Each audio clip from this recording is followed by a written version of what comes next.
Hidup TV mempersembahkan Oase Rohani Katolik yang dibawakan oleh para imam Keuskupan Agung Jakarta. Selamat menyaksikan. Sahabat Oase Rohani Katolik, apa kabar? Kita berjumpa kembali hari ini dalam siaran Oase Rohani Katolik. Dan telah hadir di studio bersama saya hari ini adalah Romo Carolus Putranto Trihidayat PR atau yang kita kenal akrab dengan sapaan Romo Uut. Saya Bernadette Marita akan menemani Romo Uut dan Anda semua kurang lebih selama 1 jam ke depan. Baiklah, sekarang marilah kita menyapa Romo Uut yang sudah hadir di studio untuk Anda hari ini. Apa kabar Romo Uut? Kabar baik Marita, terima kasih. Bagaimana dengan sahabat Oase Rohani Katolik? Semoga semuanya sehat. Amin Romo. Amin.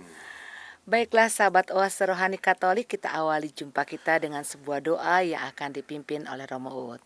Marilah kita bersatu dalam doa. Dalam nama Bapa dan Putra dan Roh Kudus. Amin. Amin. Terpujilah Engkau Allah Bapa yang menciptakan dan merawat kami. Berkat rahmat-Mu lah kami mendapatkan anugerah untuk mendengarkan dan merenungkan sabda-Mu. Bukalah hati kami dengan terang Roh Kudus-Mu, agar kami dapat mensyukuri anugerah iman yang kami terima melalui pembaptisan dan janji-janji keselamatan yang terkandung di dalamnya. Bantulah kami juga agar tidak hanya menjadi pendengar, tetapi juga pelaksana firman. Demi Yesus Putra-Mu Tuhan dan pengantara kami, kini dan sepanjang segala masa. Amin. Baiklah sahabat Oase Rohani Katolik, antifon pembuka kita untuk hari ini adalah Ia akan berseru kepadaku dan aku akan menjawabnya. Aku akan tetap membebaskan dan memuliakannya serta memuaskan dia dengan lanjut usia. Bacaan hari ini diambil dari kitab Kejadian bab 9 ayat 8 sampai 15. Sesudah air bah berfirmanlah Allah kepada Nuh dan kepada anak-anak Nuh yang bersama-sama dengan dia. Camkanlah, aku mengadakan perjanjian dengan kamu dan keturunanmu, dan dengan segala makhluk hidup yang ada besertamu, yakni burung-burung, ternak dan binatang-binatang liar di bumi. Segala yang keluar dari bahteramu, segala binatang di bumi. Maka kuadakan perjanjianku dengan kamu, bahwa sejak kini segala yang hidup takkan dilenyapkan oleh air bah lagi, dan tidak akan ada lagi air bah untuk memusnahkan bumi. Dan Allah berfirman, inilah tanda perjanjian yang kuadakan antara aku dan kamu serta segala makhluk hidup yang ada sertamu, turun-temurun untuk selama-lamanya. Busurku akan kutempatkan di awan sebagai tanda perjanjian antara aku dan bumi. Apabila kemudian kudatangkan awan di atas bumi dan busur itu tampak di awan, maka aku akan mengingat perjanjianku yang telah kuadakan dengan kamu dan dengan segala makhluk yang hidup, segala yang bernyawa, sehingga segenap air tidak lagi menjadi air bah untuk memusnahkan segala yang hidup. Demikianlah sabda Tuhan. Syukur kepada Allah. Baiklah sahabat Oase Rohani Katolik, kita tanggapi sabda Tuhan dengan Mazmur tanggapan. Tuhan adalah kasih setia bagi orang yang berpegang pada perjanjiannya. Tuhan adalah kasih setia bagi orang yang berpegang pada perjanjiannya. Tunjukkanlah lorong-lorongmu kepadaku, ya Tuhan. Bawalah aku berjalan dalam kebenaran-Mu dan ajarlah aku. Sebab Engkaulah Allah yang menyelamatkan aku. Engkau ku nanti-nanti sepanjang hari. Tuhan adalah kasih setia bagi orang yang berpegang pada perjanjiannya. Ingatlah segala rahmat dan kasih setiamu, ya Tuhan, sebab semuanya itu sudah ada sejak zaman purbakala. Tetapi ingatlah kepadaku sesuai dengan kasih setiamu, oleh karena kebaikanmu, ya Tuhan. Tuhan Tuhan adalah adalah kasih kasih setia setia bagi bagi orang orang yang yang berpegang berpegang pada pada perjanjiannya. perjanjiannya. Tuhan itu baik dan benar, sebab itu Ia menunjukkan jalan kepada orang yang sesat. Ia membimbing orang-orang yang rendah hati menurut hukum dan mengajarkan jalannya kepada orang-orang yang bersahaja. Tuhan Tuhan adalah adalah kasih kasih setia setia bagi bagi orang orang yang yang berpegang berpegang pada pada perjanjiannya. perjanjiannya. Bacaan dari surat pertama Rasul Petrus bab 3 ayat 18 sampai 22. Saudara-saudaraku terkasih, Kristus telah mati satu kali untuk segala dosa kita. Ia yang benar telah mati untuk orang-orang yang tidak benar, supaya ia membawa kita kepada Allah. Ia telah dibunuh dalam keadaannya sebagai manusia, tetapi dibangkitkan menurut roh. Dan di dalam roh itu juga ia pergi memberitakan Injil kepada roh-roh yang di dalam penjara, yaitu roh-roh mereka yang pada masa Nuh tidak taat kepada Allah. Ketika Allah tetap menanti dengan sabar waktu Nuh sedang mempersiapkan bahteranya, di mana hanya sedikit, yaitu 8 orang yang diselamatkan dari air bah itu. Air itu melambangkan pembaptisan yang kini menyelamatkan kamu, bukan dengan membersihkan kenajisan jasmani, melainkan dengan memohonkan hati nurani yang baik kepada Allah berkat kebangkitan Yesus Kristus, yang telah naik ke surga dan kini duduk di sebelah kanan Allah, setelah ia menaklukkan segala malaikat, kuasa, dan kekuatan kepadanya. Demikianlah sabda Tuhan. Syukur kepada Allah. Sahabat Oase Rohani Katolik yang terkasih, sekarang marilah kita simak Injil Yesus Kristus menurut Markus bab 1 ayat 12 sampai 15 yang akan dibacakan oleh Romo Uut. Tuhan sertamu. Dan sertamu juga, Inilah Injil Yesus Kristus menurut Markus. dimuliakanlah Tuhan. Sekali peristiwa, Roh memimpin Yesus ke padang gurun. Di padang gurun itu ia tinggal 40 hari lamanya dan dicobai oleh iblis. Yesus berada di sana, di antara binatang-binatang liar, dan malaikat-malaikat melayani dia. Sesudah Yohanes Pembaptis ditangkap, datanglah Yesus ke Galilea memberitakan Injil Allah. Yesus memberitakan, "Waktunya telah genap, kerajaan Allah sudah dekat. Bertobatlah dan percayalah kepada Injil." Demikianlah Injil Tuhan. Terpujilah Kristus. Sahabat Oase Rohani Katolik yang terkasih, setelah kita menyimak firman-firman Tuhan pada hari ini, kita akan menyimak permenungan yang akan disampaikan oleh Romo Uut untuk kita semua. Romo, dari firman Tuhan hari ini, kabar sukacita apa yang ingin disampaikan? Kabar sukacita yang disampaikan melalui bacaan-bacaan hari ini adalah kesempatan bertobat. Bertobat berarti di satu sisi mengakui dan menyesali bahwa kita sudah berdosa, sudah bersalah, karena kalau tidak ada pengakuan, lalu tidak ada yang mau ditobatkan ya. Apa yang harus ditobati? Bertobat kan berarti hidup baru. Maka bertobat berarti di satu sisi mengakui, menyesali segala kesalahan dan dosa kita, tapi di sisi lain ada pengharapan bahwa kita bisa menjadi lebih baik dari yang sekarang. Nah, maka pertobatan itu harus disyukuri. karena memberikan harapan tadi. Maka baik kalau itu pun di garis bawahi sebagai kabar gembira, Allah memberikan kesempatan dan rahmat untuk bertobat. Ya. Apalagi nanti akan kita lihat juga, iman kita itu mengandung begitu banyak kekayaan rohani, begitu banyak janji untuk keselamatan. Itu yang membuat kita bisa bertobat, bahwa ada masa depan yang baik. Tuhan menyediakan sesuatu yang jauh lebih baik daripada sekarang dan melampaui yang bisa kita bayangkan. Ya, itu sukacita yang bisa kita tarik dari bacaan-bacaan hari ini. Kesempatan bertobat ya Romo Ya. ya. Kemudian kalau dari bacaan pertama, kabar sukacita apa Romo?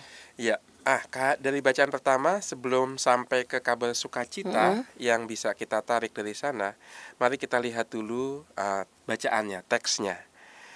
Nanti akan coba kita bahas pertama teksnya, pesannya teks itu sendiri dari teks itu. Yang kedua, coba kita sesuaikan dengan tahun kebinekaan yang sesuai dengan arah dasar Keuskupan Agung Jakarta di tahun 2018 ini. Pertama kita lihat dari teksnya dahulu. Ya. Di sini adalah pertama-tama sebuah kisah bagaimana Allah memurnikan dunia ciptaannya itu dengan air. Lihat di sini digunakan gambaran air bah. Nanti ini menjadi penting. Kerap kali kita hanya melihat ya udah air bah, banjir besar selesai. Enggak. Lihat ini air ya. Kenapa nggak pakai gunung berapi? Ya? Kenapa nggak pakai gempa bumi atau apalah meteor yang turun dari langit itu menghancurkan semua? Kenapa pakai air? Ini menarik.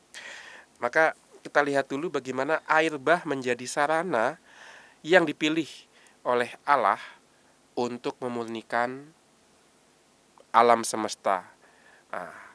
Maka perlu dihubungkan dengan kitab Kejadian. Karena dalam kitab Kejadian kita tahu sebelum Allah mulai menciptakan atau mengatur semesta, itu dikatakan dunia gelap dan di mana-mana ada air. Dikatakan gelap, tidak berbentuk, dan di mana-mana ada air.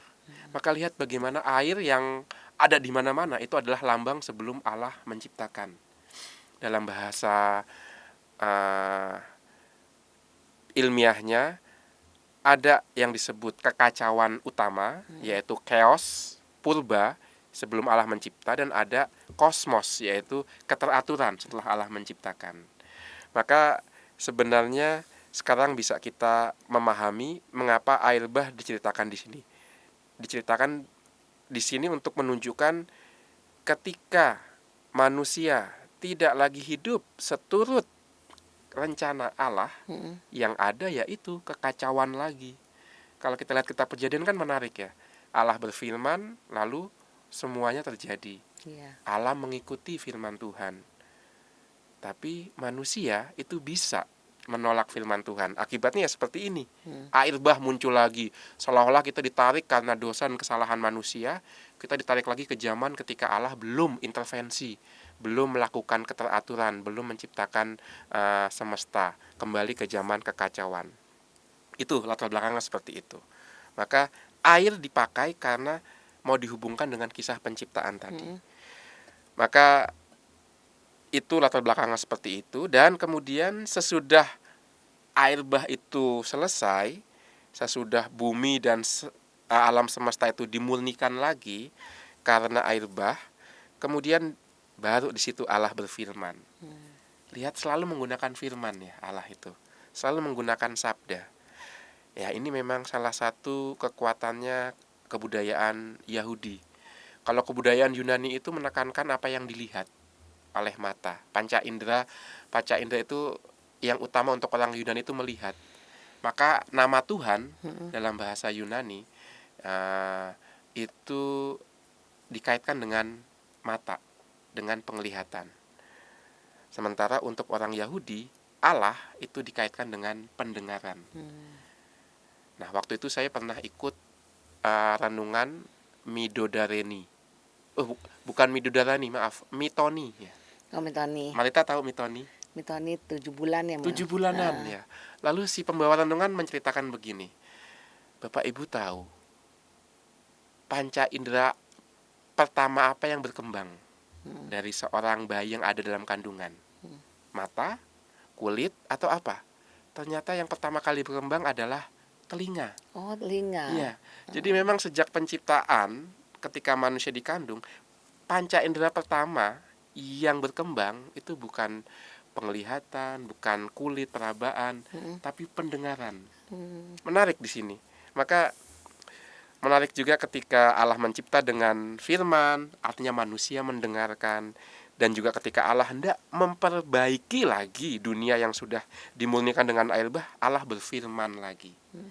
Maka di sini kita bisa melihat dan memahami bagaimana Nuh itu orang yang mendengarkan firman Allah. Disuruh membangun bahtera, iya oke. Sekarang ketika Allah membuat perjanjian, Nuh pun mendengarkannya. Dan apa perjanjiannya? Bahwa dikatakan setelah air bah ini tidak akan ada lagi hal yang sama setelah Nuh. Artinya air bah tidak akan datang lagi untuk memurnikan, menghapus kehidupan yang sudah Allah ciptakan. Itu yang difirmankan Allah. Itu perjanjian Allah dengan Nuh. Tapi lihat, janji ini tidak hanya antara Allah dengan Nuh. Tapi dikatakan di sini, aku mengadakan perjanjian dengan kamu dan keturunanmu. Berarti Nuh dengan keluarganya. Dan juga seluruh umat manusia. Dan dengan segala makhluk yang hidup bersamamu, yakni burung-burung, ternak, dan binatang liar di bumi, segala yang keluar dari bahteramu, segala binatang di bumi. Allah pun mengadakan perjanjian dengan binatang-binatang itu juga. Maka tidak hanya dengan manusia. Padahal konsep perjanjian itu adalah, dalam tradisi Yahudi, konsep perjanjian itu antara dua kerajaan. Jadi ada dua penguasa mengadakan perjanjian dan satu sama lain harus taat pada kontrak yang sudah mereka buat. Seperti itu. Jadi kalau ada satu melanggar, pihak lain berhak menuntut karena kamu melanggar. Dan kita tahu kalau Allah berjanji, Allah tidak akan pernah melanggar. Maka satu-satunya yang akan melanggar perjanjian ini ya manusia. Nah, dengan demikian kita lihat bagaimana dalam pandangan orang Israel, Allah itu sebagai pencipta kok mau buat perjanjian. Seolah-olah mau mengatakan, oke, urusan kehidupan itu bukan hanya urusanku, tapi juga urusan kamu manusia. Maka aku mau mengikat perjanjian dengan kamu. Allah tidak hanya memerintah, tapi juga menekan kontrak. Artinya Allah juga mewajibkan dirinya terikat pada kontrak dengan manusia. Nah, itu kan luar biasa. Bahkan tidak hanya dengan manusia, tapi kehidupan yang ada dalam bahtera dengan binatang-binatang. Di situ kita dibawa pada salah satu bagian dari Injil Markus, khususnya bagian perutusan. Sebagaimana sahabat oase rohani Katolik ingat, dalam Injil Markus, Yesus mengutus para murid itu tidak hanya mewartakan Injil kepada manusia, tapi kepada alam semesta. Ini dia perjanjian baru. Jadi kita hubungkan dengan perjanjian baru ya. Ketika Allah mengadakan perjanjian tidak saja dengan Nuh, tapi dengan segala kehidupan yang ada di bahtera, dan kemudian itu dilanggar kembali karena dosa manusia. Sebagaimana akan kita lihat nanti, Allah membuat perjanjian baru, yaitu kabar gembira bahwa Allah selamanya tidak akan melanggar atau membatalkan perjanjiannya karena darah Kristus. Dan ini kembali diwatakan tidak saja kepada manusia, tapi segala makhluk hidup. Itu Injil Markus. Maka di bagian ini saja sudah begitu banyak ya kekayaan yang kita tarik. Dan kemudian firman berikutnya adalah, inilah tanda perjanjian yang kuadakan antara aku dan kamu serta segala makhluk hidup yang ada serta kamu. Lihat, tidak hanya manusia lagi. Turun-temurun untuk selamanya, busurku akan kutempatkan di awan sebagai tanda perjanjian antara aku dan kamu. Maka bila kudatangkan awan di atas bumi dan busur itu tampak di awan, aku akan mengingat perjanjianku yang telah kuadakan dengan kamu, dengan segala makhluk hidup, segala yang bernyawa. Nah, kita tahu busur itu apa? Itu pelangi kan ya. Maka pelangi itu kayak semacam dalam tanda kutip sakramen. Sesuatu yang kelihatan, yang mengingatkan kita akan janji Allah kepada segala makhluk hidup. Maka ini pelangi itu seperti sakramen untuk orang Yahudi. Setiap kali melihat pelangi, mereka ingat Allah mengikat dirinya dengan bangsa Israel dengan kehidupan. Nah, ini kabar gembira untuk kita. Allah bukannya tidak peduli dengan kehidupan, Allah peduli. Karena dalam kitab suci dikatakan tadi Allah mengikat dirinya dengan kehidupan. Maka simbol pelangi untuk budaya-budaya yang dipengaruhi oleh tradisi Yahudi, Kristen Yahudi ini itu kerap kali dipakai. Kita tahu ketika misalnya ada demo damai gitu ya, menuntut perdamaian, itu simbol pelangi yang dipakai. Oh, Greenpeace misalnya, iya. organisasi non profit untuk pencinta lingkungan, itu kan juga lambangnya kan apa? Latar belakangnya ada pelangi, lalu ada burung darah putih dengan memegang Selai daun daun ya. ya. Nah, itu mengingatkan kita kembali akan kisah Nabi Nuh ini. Nah, itu dua hal yang bisa kita gali dari bacaan pertama, bahwa Allah itu mengikat perjanjian dengan kehidupan. Tidak hanya dengan manusia yang punya akal budi, tapi dengan kehidupan, dengan seluruh ciptaannya. Maka Allah bukannya tidak peduli dengan alam, dengan apa yang Dia ciptakan. Tidak, Allah peduli. Ditegaskan dalam iman kita melalui bacaan pertama hari ini dari kisah Nabi Nuh setelah air bah. Itu yang pertama. Lalu yang kedua, sekarang kalau Allah peduli dengan kehidupan dengan alam, manusia yang diciptakan secitra dengan Dia hendaknya hidup juga secitra dengan Allah. Maka ya jangan kemudian kita menodai, melukai alam ya. Ya, contohnya banyaklah ya soal buang sampah sembarangan, polusi kendaraan, lalu juga pencemaran air dan seterusnya. Tapi kita berangkat juga dari hal-hal yang sederhana ya. Punya nggak hewan piaraan ya? Kalaupun nggak punya hewan piaraan, bagaimana perlakuan kita terhadap hewan-hewan itu ya kan? Itu kan makhluk hidup yang katanya sih nggak punya perasaan, betul, tapi hewan, makhluk hidup, tanaman itu mengingatkan kita loh akan kepedulian Allah sendiri pada makhluk hidup, pada alam ciptaannya. Immanuel Kant, seorang filsuf modern termasuk yang terbesar di zaman modern, mengatakan tingkat suatu budaya ditentukan oleh perilakunya pada makhluk yang paling lemah, termasuk pada binatang-binatang. Jadi kalau dalam budaya dan masyarakat kita nggak peduli pada hewan, semua hewan kita makan. Bolehlah kita makan, tapi bagaimana kita memperlakukan sebelumnya, itu menunjukkan juga budaya kita. Nah itu, maka saya termasuk yang mempromosikan perlakuan yang baik terhadap hewan. Katanya kalau hewan itu dipiara dengan baik, daging yang kita santap juga akan baik. Tapi kalau hewan itu dipiaranya udah sumpek-sumpekan di kandang, ya kan, untuk gerak saja susah, itu dagingnya juga kurang baik. Yang makan juga ikut stres katanya. Maka baik kalau sapi itu misalnya dilepas ya di alam, lalu sering dipijit gitu kan, didengerin musik yang klasik, yang bagus-bagus, sehingga sapi itu tenang selama hidupnya. Dan ketika disembelih juga, sembelihnya nggak sadis gitu kan, itu dagingnya pasti Ada enak. sembeli yang nggak sadis semua. Ada. Itu sudah menjadi undang-undang bahkan di beberapa negara maju ya, bahwa perlakuan hewan itu sudah ada standarnya, ada normanya. Bahkan di Jerman atau di salah satu negara Eropa lah, manusia bisa dihukum kalau memperlakukan hewan piaraannya tidak dengan baik. Ketika orang mengabaikan anjing piaraannya, itu bisa dihukum. Nah, itu ya di satu sisi bisa jatuh ke ekstrim, yaitu terlalu animalisme gitu ya, terlalu cinta pada hewan. Tapi di sisi lain, ya ini kan pesan dalam bacaan ini juga, bagaimana kita memperlakukan sesama makhluk hidup. Nah, itu undangan untuk kita, bahwa kita yang sudah menerima kehidupan diundang juga untuk memperlakukan sesama makhluk hidup dengan baik. Apalagi kepada manusia.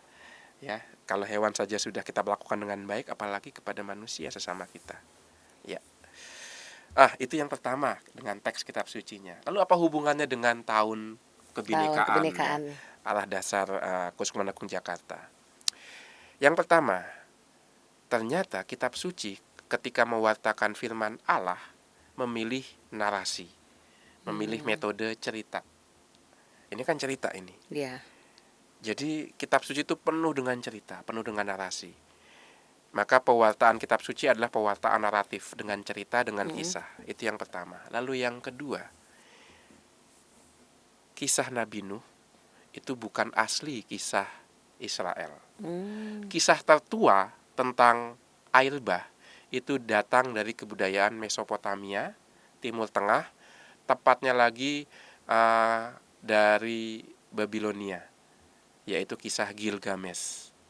Menarik bagaimana kitab suci mengambil budaya yang bukan budaya Yahudi dijadikan sarana untuk mengungkapkan dan mewartakan imannya. Maka di sini kita lihat bagaimana nenek moyang kita dalam iman, yaitu orang-orang Yahudi, tidak membangun benteng-benteng budaya. Yang bukan dari budayaku itu jelek. Tidak, mereka melihat ada yang baik dari budaya Mesopotamia. Tidak hanya melihat baik, tapi diambil, dijadikan sarana untuk mengungkapkan dan mewartakan, menyebarkan, menguatkan iman mereka sendiri. Dengan kata lain, Allah itu menyediakan begitu banyak sarana di luar kelompok tertentu, budaya tertentu, agama tertentu, tidak.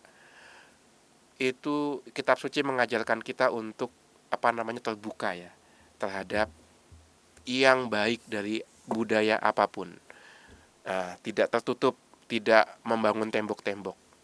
Maka ini satu undangan untuk kita juga untuk melihat bagaimana tradisi budaya yang ada di luar agama Kristen itu juga bisa dipakai oleh Allah sendiri untuk meneguhkan iman kita.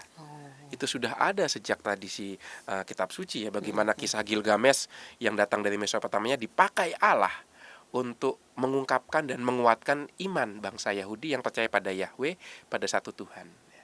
Maka orang Katolik misalnya ya, yang ikut berendam di satu kali suci misalnya, atau di satu kuil agama Hindu, ia teringat akan pembaptisannya sendiri misalnya. Itu kan bagus ya. Atau orang Katolik yang bangun pada subuh hari karena mendengarkan azan subuh, itu diingatkan akan undangannya untuk berdoa juga. Lihat bagaimana apa yang ada di dalam agama lain, iman lain bisa menjadi pelajaran kita untuk menguatkan iman kita. Dan pada gilirannya nanti, iman kita, tradisi kita, orang Katolik bisa juga mungkin dipakai Allah untuk menguatkan iman orang yang beragama lain. Maka itu yang bisa kita tarik dari bacaan pertama berkaitan dengan tahun kebinekaan ini. Marilah kita punya mata yang terbuka, hati yang terbuka, tidak membangun tembok-tembok seolah-olah hanya kelompokku yang benar, tidak, tapi berani rendah hati belajar juga dari apa yang baik yang ada dari agama, budaya, tradisi lainnya. Itu dengan demikian hidup jadinya lebih enteng ya, seperti Nabi Nuh ini. Nuh salah. Nuh. Ya. Nuh. Terima kasih Romo.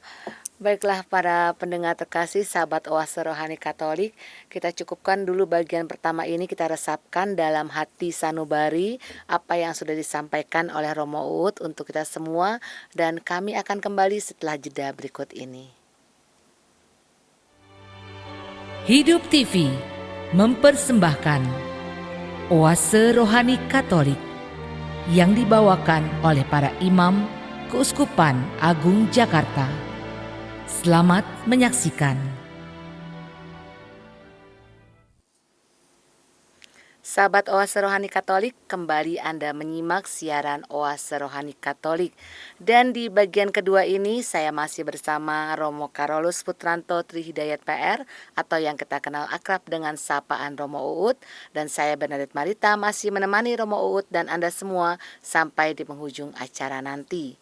Saya ingatkan kepada Anda yang ingin bertanya ataupun mengirimkan usul dan saran, Anda dapat kirim ke nomor handphone kami 0822 1036 1555. 0822 1036 1555. Baiklah, kita kembali ke Romo Uut untuk menyimak siaran Oase Rohani Katolik bagian kedua ini. Ya. Romo, di bagian kedua ini apa yang akan Romo sampaikan? Wah, bagian kedua ini begitu kaya dengan akar dari tradisi kita sebagai orang Katolik. Dari bacaan kedua saja dari surat Rasul pertama Rasul Petrus, itu akan kita temukan mengapa kita ibadah hari Minggu misalnya, lalu mengapa ada dikatakan dalam kredo dan turun Yesus setelah wafat dan turun ke tempat orang mati di sana dan seterusnya. Nah, akan ada banyak hal yang kita lihat nanti. Dan dalam bacaan Injil kita melihat bahwa dalam bacaan pertama sudah kita dengarkan bagaimana Allah dalam tanda kutip merendahkan dirinya untuk ikat kontrak. Ya sebagai Allah pencipta, kenapa dia nggak perintah aja gitu loh. Itu kan pasti taat oleh ciptaannya kan. Tapi Allah tidak memilih yang itu. Allah mau menahan dirinya dalam tanda kutip, menahan kekuasaannya, lalu menekan kontrak. Aku terikat pada janji ini, pada kontrak ini, kamu juga terikat. Itu kan beda dengan main perintah ya. Kalau perintah kan tidak ada timbal balik. Yang ada hanya satu arah. Allah memerintahkan, manusia dan ciptaan ikut. Tapi ketika ada kontrak, nah ini kan ada ikatan dua belah pihak. Dua belah pihak terikat, dua belah pihak terikat pada perjanjian satu sama lain, dengan kata lain terikat atau tergantung. Menarik di sini. Kok Allah tergantung pada ciptaannya? Itu konsep perjanjian. Allah membiarkan dirinya tergantung pada ciptaannya. Demikian juga tidak hanya Allah, tapi proses penciptaan ini tergantung pada perjanjian bagaimana dua belah pihak, yaitu Allah dan manusia dan alam ciptaan itu ikut atau tidak pada kontrak. Maka dalam Injil itu semakin nyata, semakin konkret lagi bagaimana Yesus, Allah Putra, Allah yang menjadi manusia, itu tidak saja mengikatkan dirinya pada kontrak dengan manusia dan ciptaannya, tapi dalam tanda kutip menyamakan dirinya dengan manusia, dan bukan hanya dengan manusia, tapi dengan pendosa, dengan mereka yang dibuang, mereka yang dianggap najis, dianggap tidak bisa lagi berhubungan dengan Allah. Yesus menyamakan diri dengan mereka. Kalau tadi kan Allah kontrak dengan orang saleh, yaitu Nuh. Dalam Injil Yesus lebih rendah lagi dengan para pendosa. Dalam bacaan kedua lebih rendah lagi, masuk ke dunia orang mati.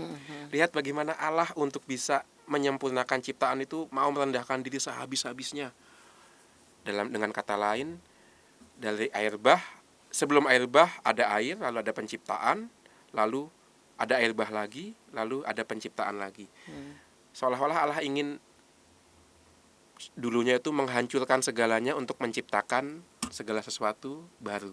Sekarang Allah tidak menghancurkan, tapi membiarkan dirinya dalam tanda kutip dihancurkan supaya segalanya ikut diciptakan bersama kebangkitan Dia.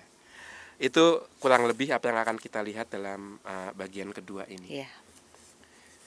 Ya, Mo. Kalau begitu dari bacaan kedua ini, kisahnya ini tentang apa, Mo? Nah, bacaan kedua ini kisahnya penjelasan Santo Petrus tentang apa itu pembaptisan. Pertama-tama itu tentang apa itu pembaptisan. Ini kembali ke bagian pertama tadi. Ini bisa kita hubungkan juga dengan tahun Bhinneka ini. Pembaptisan itu bukan tradisi orang Kristen. Bahkan dalam Injil Yohanes dikatakan Yesus itu pernah membaptis atau tidak, itu kita nggak tahu. Tapi kemungkinan besar Yesus tidak pernah membaptis. Lalu dari mana orang Kristen mengadopsi kebiasaan membaptis, bahkan tidak hanya kebiasaan, diangkat menjadi sakramen. Itu diambil dari kelompok lain juga. Jadi bagaimana kita terbuka terhadap apa yang baik dari kelompok lain, nanti akan kita lihat itu. Tapi pertama-tama baik kalau kita lihat ke teksnya lebih dulu. Dikatakan di situ bagaimana Kristus telah mati satu kali untuk segala dosa kita. Ia yang benar telah mati untuk orang-orang tidak benar, ya kan?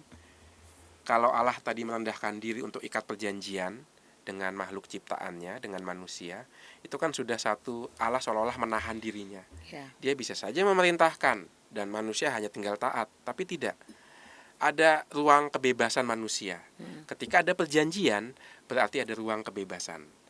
Bisa ikut perjanjian, bisa tidak. Beda dengan surat perintah, nggak ada itu ruang kebebasan. Ya udah, mau nggak mau taat. Itu cara Allah mendewasakan kita dalam iman. di satu sisi kontrak perjanjian itu ada ruang kebebasan, di sisi lain ada kreativitas untuk mewujudkan perjanjian itu. Maka tidak benar bahwa Allah ketika menciptakan sudah memikirkan segalanya sehingga kemudian manusia tinggal menjalankan. Ada blueprint gitu ya. Iya. Kayak wayang begitu kan kalau kita ingat kisah wayang misalnya bagaimana salah satu tokoh wayang itu mati sudah dirapatkan oleh para dewa sebelumnya. Tidak demikian dengan iman kita. Ada kontrak, ada ikatan perjanjian, maka ada kreativitas manusia juga untuk mewujudkan ikatan perjanjian itu. Itu yang disebut kebaruan. Maka kita punya lebih banyak kebebasan di situ untuk mengungkapkan iman kita, melaksanakan kehendak Allah. Itu yang pertama, Allah sudah menahan diri nih untuk tidak main perintah dengan mengadakan perjanjian. Dalam bacaan kedua, Allah melangkah lebih jauh lagi. Tidak saja menahan diri untuk tinggal perintah, Allah bahkan membiarkan dirinya mati. Allah yang benar wafat untuk orang yang tidak benar. Allah yang kudus bersedia dalam tanda kutip nolkan, dimusnahkan untuk mereka yang berdosa. Nah itu luar biasa itu ya. Untuk apa? Supaya semua dosa dan kesalahan kita itu dia serap dan bersama dengan dosa kesalahan itu dihancurkan. Sehingga nanti dari kebangkitannya lahir sesuatu yang baru. Itu maksudnya Santo Petrus di sana. Ia yang benar telah mati untuk orang-orang yang tidak benar, supaya ia membawa kita kepada Allah. Jadi tidak ada satupun jasa kita di situ. Semua karena jasa Tuhan Yesus. Lalu terus di mana kebebasan dan kreativitasnya, Romo? Kebebasan dan kreativitas kita lahir justru karena ini.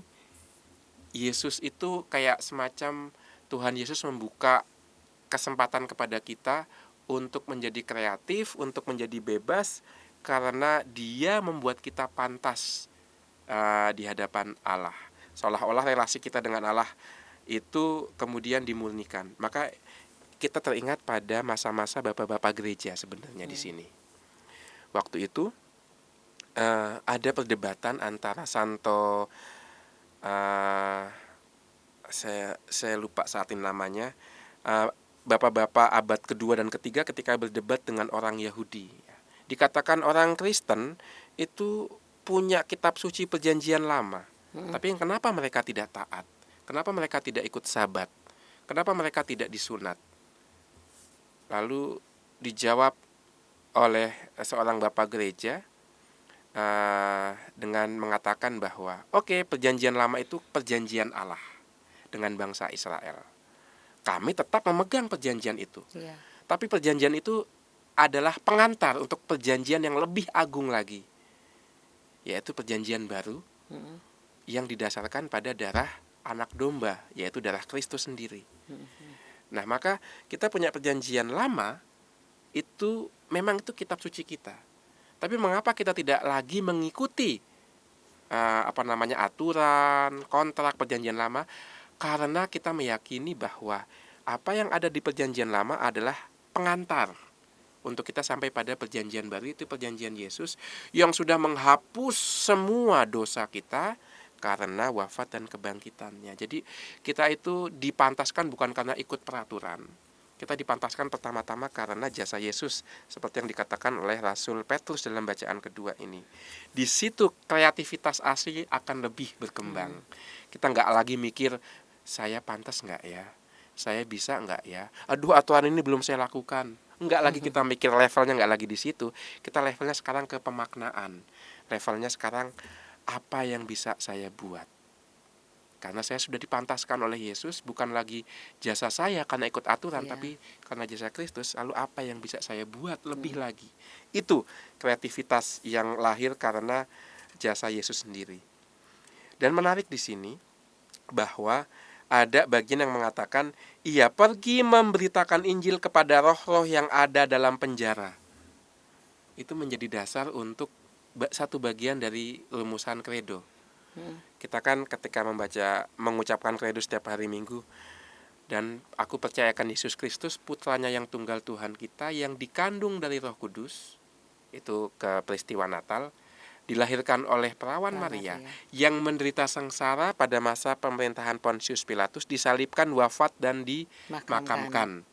Yang turun ke tempat penantian. Itu dia, turun ke tempat penantian. Di sini bahwa Yesus ketika ia wafat, dalam kekuatan roh ia pergi memberitakan Injil kepada roh-roh dalam penjara, yaitu di bawah.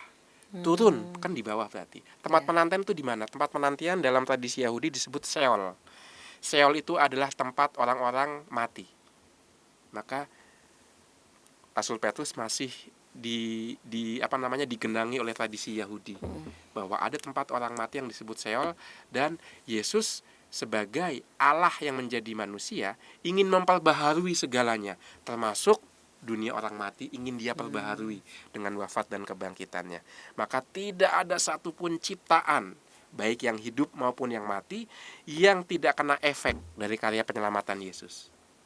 Baik makhluk hidup maupun orang mati itu kena efek dari wafat dan kebangkitan atau misteri Paskah Yesus. Di situ dasarnya dari rumusan kredo dan turun ke tempat penantian. Maka ada banyak kekayaan dari bacaan kedua ini.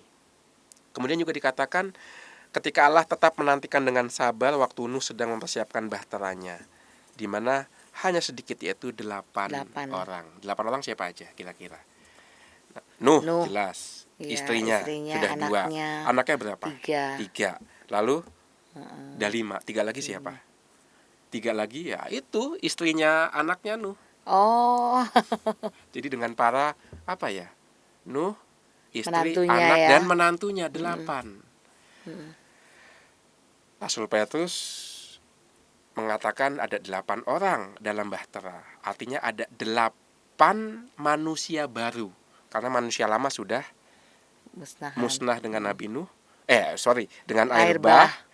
Maka yang tinggal adalah 8 manusia baru yang selamat dari air bah. Rasul Petrus, dari surat Rasul Petrus ini, bapak-bapak gereja kemudian menarik banyak makna di sana. Apa itu? Yang pertama, angka 8 itu angka yang melebihi angka 7. Untuk orang Israel kan angka 7 selalu ya. Hari ke-7 hari Sabat.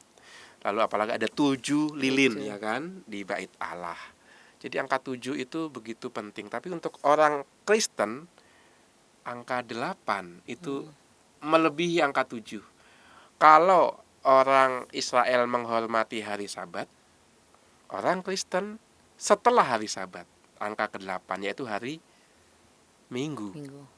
Nah, di sini bapak-bapak gereja menemukan pendasarannya. Bukan hari ke-7 tapi hari ke-8.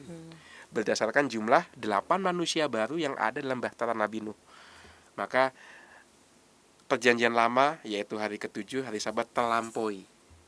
Hari Sabat dikatakan Allah berhenti dan memberikan manusia tempat untuk berkarya. Hari ke-8 manusia bisa berkarya karena Allah membangkitkan Yesus. Maka hari Minggu kan disebut hari raya dalam liturgi. Di situ kita menghadirkan kembali efektivitas atau daya kebangkitan Yesus. Maka disebut hari Tuhan, bukan hari Sabat, tapi hari Tuhan. Kata Sabat, sekali lagi ini kita belajar banyak dari orang Yahudi yang begitu terbuka pada pengaruh budaya luar ya. Baik juga untuk tahun kebinekaan ini. Dia tidak menutup diri, tidak fanatik, tidak pokoknya kelompokku yang paling benar. Orang Yahudi mengajarkan kita melihat kelompok lain juga benar. Tadi kita sudah membahas kisah Gilgamesh yang diambil menjadi juga sarana Allah untuk menumbuhkan, mengingatkan, menguatkan iman. Orang Yahudi juga mengambil tradisi Sabat. Sabat itu juga bukan tradisi Yahudi. Itu sekali lagi tradisi Babylon. Karena dalam kisah Gilgamesh ada satu hari ketika Dewa Marduk yang menciptakan semesta ketika mengalahkan Tiamat, naga raksasa yang mengacau alam semesta, dikalahkan oleh Dewa Marduk, lalu dipecah-pecah badannya, dan dari pecahan badannya itu lahirlah bintang, bulan, bumi, dan seterusnya. Kisahnya seperti itu. Maka ketika Dewa Marduk sudah mengalahkan segalanya, dia juga istirahat. Hari istirahatnya Dewa Marduk itu disebut Sapatu. tanpa sepatu. Iya, dan orang-orang Babilonia di hari Sabtu nggak boleh kerja. Hewan, ternak, budak tidak boleh kerja, karena kalau kerja memancing amarah Dewa Marduk. Oh, Orang Yahudi melihat itu, ini baik juga nih untuk iman kita. Kadang-kadang kita perlu santai, ya. Perlu istirahat, tapi bukan supaya Allah marah, tapi untuk mengingatkan kita bahwa semuanya ini terjadi karena campur tangan Allah. Maka orang Yahudi mengadopsi kebiasaan Sabtu tadi menjadi hari Sabat.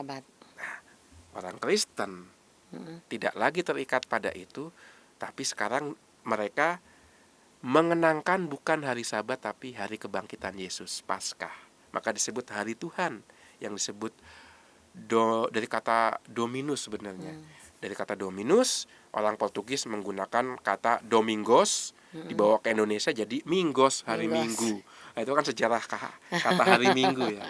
Jadi Dominus, Domingos, Minggos, Minggu. Nah, itu akhirnya kita menyebut hari Minggu. Maka hari Minggu menjadi hari ke-8 di mana orang Kristen mengenangkan kebangkitan Tuhan Yesus. Nah, lalu yang terakhir dari bacaan kedua yang akan kita bahas adalah lambang pembaptisan. Menarik, pembaptisan juga bukan tradisi orang Kristen. Orang Kristen belajar dari orang Yahudi, melihat yang baik di luar kelompoknya, lalu diterapkan untuk hidupnya. Dari mana datangnya pembaptisan yang pertama-tama? Kita lihat dalam kitab suci siapa yang membaptis? Yohanes Pembaptis. Kemungkinan besar Yohanes Pembaptis dari kelompok Eseni. Siapakah kelompok Eseni?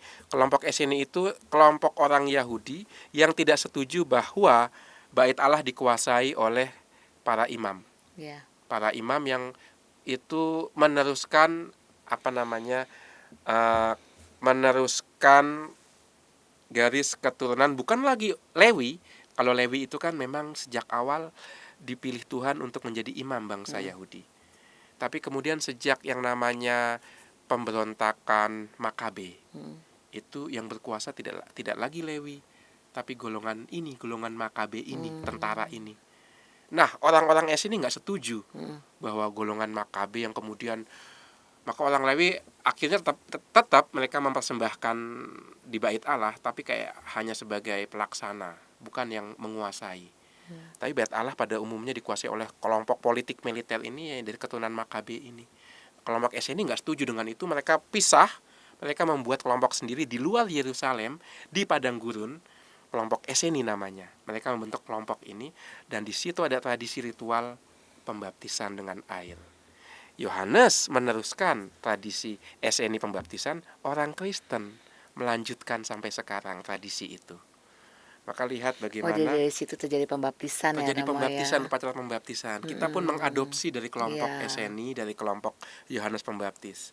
Maka kita diajarkan juga untuk terbuka melihat yang baik dari kelompok yang bukan kita. Dan di situ kalau kelompok Eseni dan Yohanes Pembaptis kan pembaptisannya itu untuk pengampunan dosa. Persis untuk masa puasa ini ya, kita diingatkan akan pertobatan kita. Itu pembaptisan lambangnya. Tapi tidak berhenti di situ. Karena untuk orang Kristen, baptis bukan sekedar penghapusan dosa, tapi memasukkan orang yang dibaptis ke dalam janji Allah, hidup bersama Allah secara abadi. Jadi di situ ada penghapusan dosa, tapi ada juga pemenuhan janji Allah.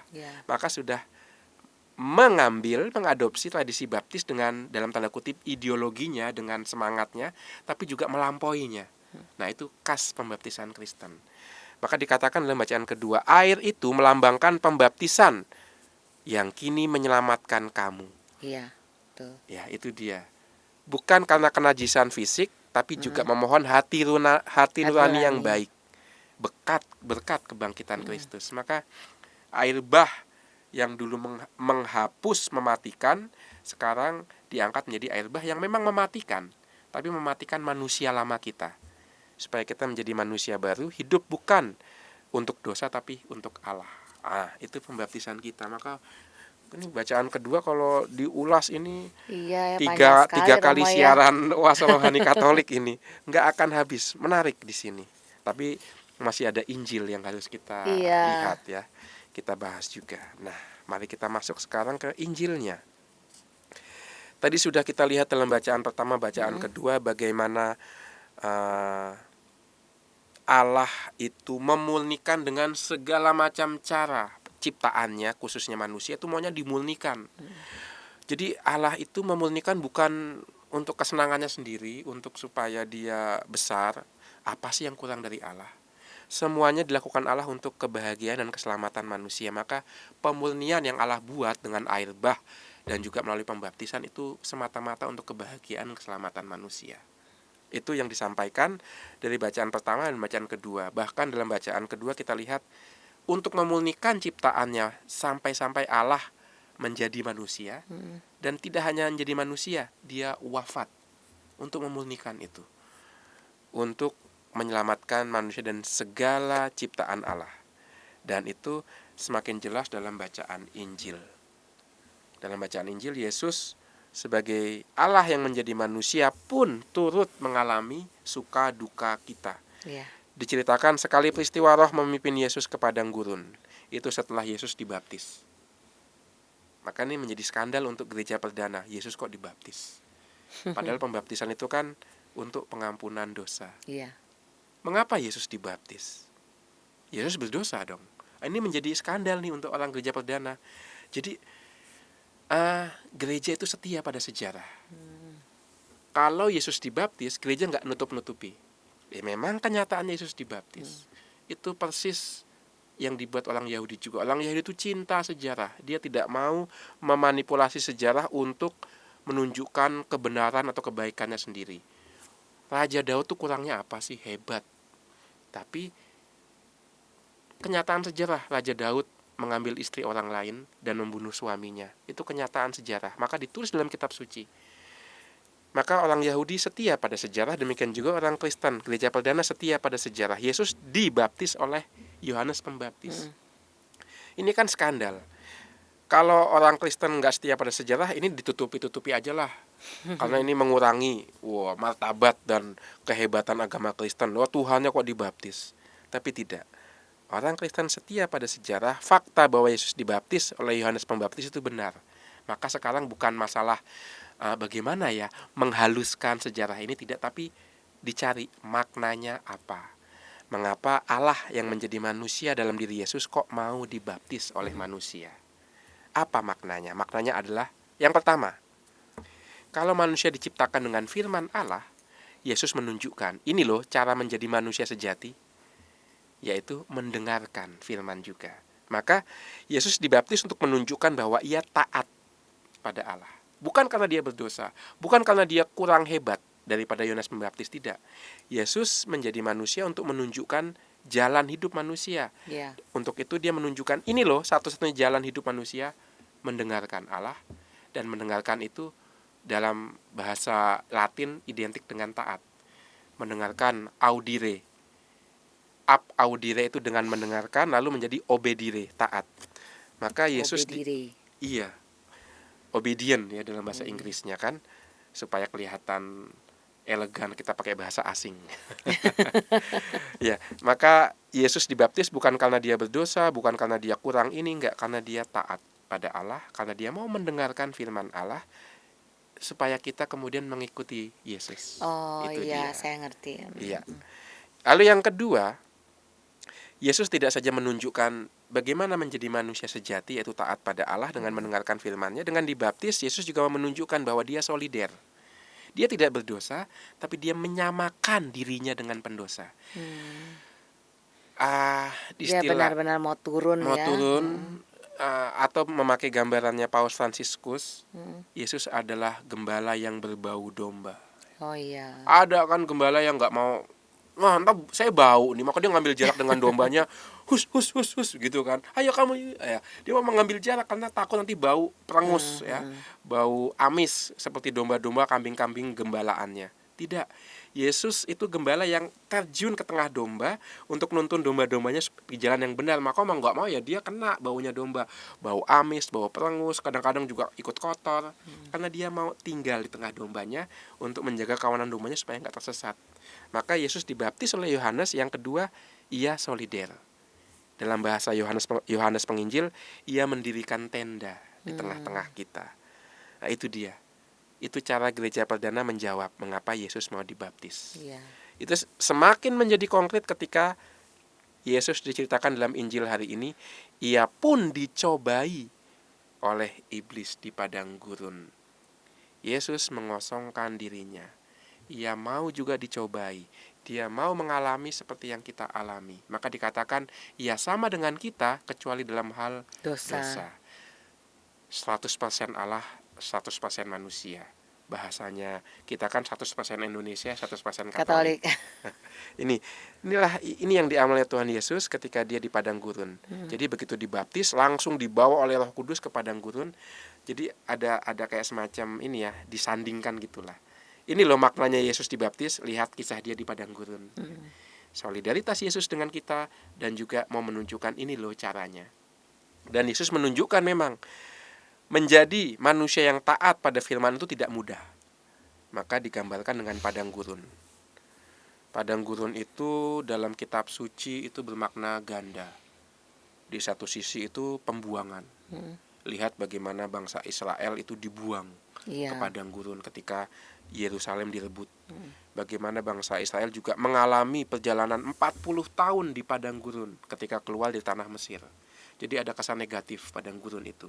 Dan ketika ada setan-setan selalu diceritakan padang gurun sebagai contoh.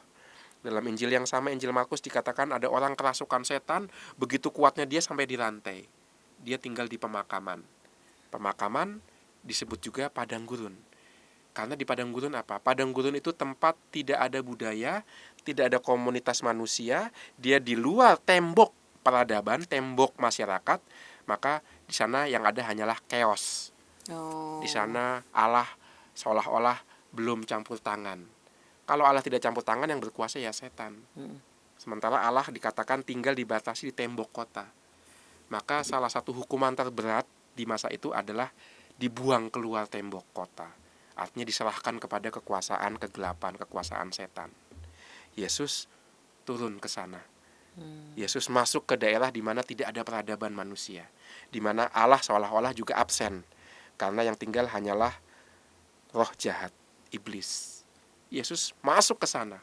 Maka di sini menjadi titik menarik bahwa setelah Yesus mengalahkan kuasa roh jahat di padang gurun, dia memberitakan kerajaan Allah sudah dekat. Sekarang kerajaan Allah tidak lagi dibatasi oleh tembok kota. Masuk ke padang gurun. Tidak ada lagi roh jahat yang berkuasa. Sekarang kekuasaan Allah definitif. Wah, itu dia. Maka kita rasakan sekarang ya, bagaimana kerajaan Allah itu pelan-pelan namun pasti sudah disebarkan oleh Yesus yang masuk ke padang gurun dan mengalahkan kuasa kegelapan di sana. Tapi untuk itu dia harus dicobai dulu 40 hari. Melambangkan 40 tahun Israel dirajai oleh Allah. Tapi ya Israel ya terkenal dengan keras kepalanya.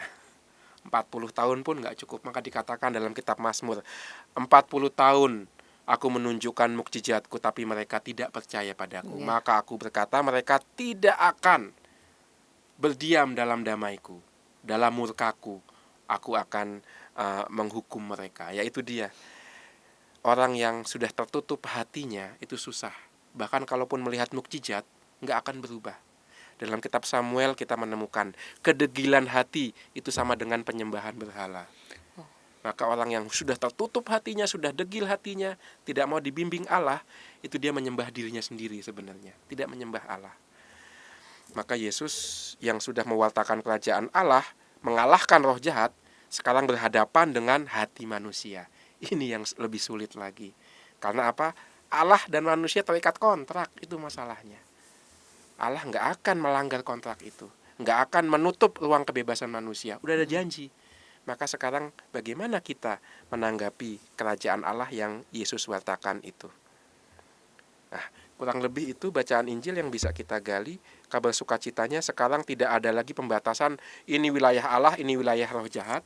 Dengan datangnya Yesus yang memberitakan Injil, Yesus sudah menyerang wilayah fisik tempat roh jahat itu berada, yaitu padang gurun, dan di situ dikatakan dikibarkanlah bendera kerajaan Allah. Di sini pun Allah berkuasa.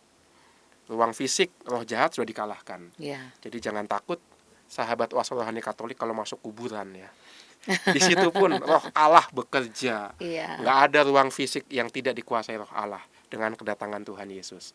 Sekarang masalahnya bukan ruang fisik, bukan kuburan seolah-olah menjadi tempat yang angker di mana tidak ada Allah, sementara kita di kota ini ada Allah. Enggak, ruang fisik sudah tidak ada lagi. Semuanya sudah dikuasai oleh Roh Allah. Yang belum dikuasai oleh Allah sepenuhnya adalah ruang batin, ruang hati kita. Di situ kerajaan Allah masih berjuang. Itu sebabnya dalam Injil Markus, pergilah wartakanlah Injil kepada segala makhluk itu. Ruang fisik sudah ditaklukkan, tinggal ruang batin. Dan sekarang kan gara-gara ruang batin itu kan ruang fisik juga rusak ya. Iya. Karena kerakusan batin manusia, maka ruang fisik yang damai, hutan-hutan yang yang rimbun dibabat. Ya sekarang jadi ruang yang membuat orang menderita. Orang utan pun dibunuhi ya kan. Karena untuk alasan tertentu. Ciptaan menjadi kacau bukan karena Allah tidak berkuasa, tapi karena hati manusia tertutup pada kuasa Allah. Nah, itu yang menjadi perjuangan kita. Ya, terima kasih Romo. Semoga para sahabat Oase Rohani Katolik memahami apa yang sudah disampaikan oleh Romo Uut pada hari ini dan bermakna bagi sahabat Oase Rohani Katolik. Baiklah, dengan demikian Romo Carolus Putranto Trihidayat PR dan saya Bernadette Marita undur pamit dari ruang dengar Anda. Kami mengucapkan salam damai, tetap semangat dan tersenyum. Kita akan tutup jumpa kita dengan doa penutup dan berkat Tuhan melalui Romo Uut. Mari kita kembali masuk ke saat teduh, saat hening untuk menyiapkan hati kita, berdoa dan menerima berkat Allah. Allah Bapa kami, syukur atas firman-Mu yang mengingatkan kami akan perjanjian kasih-Mu yang tidak akan terhapuskan berkat darah dan kebangkitan Yesus. Perjanjian yang mengingatkan kami bahwa Engkau selalu menyertai kami, apapun keadaan dan situasi kami dan dimanapun kami berada. Maka ya Tuhan, jadikanlah kami duta harapan ini, saksi janji abadi ini. Ubahlah hati kami semakin serupa dengan hati-Nya. Demi Yesus Putramu, Tuhan dan pengantara kami. Amin. Tuhan sertamu. Dan sertamu juga. Berkat Allah turun melimpah atas kita, atas keluarga dan tugas perutusan yang Tuhan percayakan pada kita dalam nama Bapa dan Putra dan Roh Kudus. Amin. Baiklah sahabat Oase Rohani Katolik, sampai jumpa lagi di Oase Rohani Katolik berikutnya. Kita Bhinneka, kita Indonesia.